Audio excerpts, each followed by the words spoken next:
Radio. සඳුන් බබාගේ අම්මා තේ බොන්න සඳුන් බබාට කතා කරා. එයා ආසම බිස්කටුත් තිබ්බා.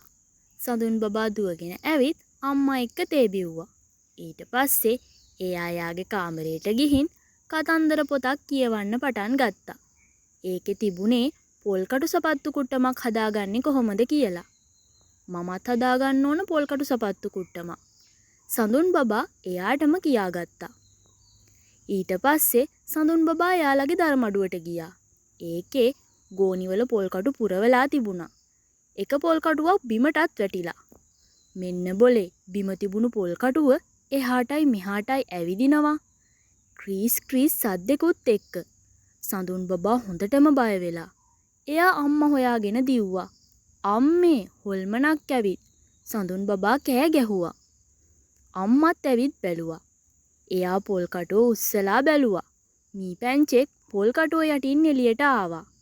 මී පැංච ඇවිදිද්දි එයාගේ ඇඟට පොල්කටුව වැටිලා. අන්න එහෙම තමයි පොල්කටුව ඇවිදලා තියෙන්නේ. ඒක දැකපු සඳුන් බබාටත් හොඳටම හිනා.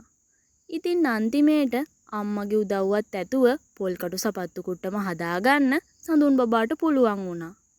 එයා ඒකත් දාගෙන වත්ත පුරාම ඇවිද්දා. හොල්මනක් ඇවිල්ලා කියලා මී පැංචට බය වෙච්ච විදිය මතක් වෙලා එයාට හිනහත් ගියා. අම්මත් සඳුන් බබා පොල්කටු සපත්තු කුට්ටම දාගෙන ඇවිදින දිහා සතුටින් බලාගෙන හිටියා.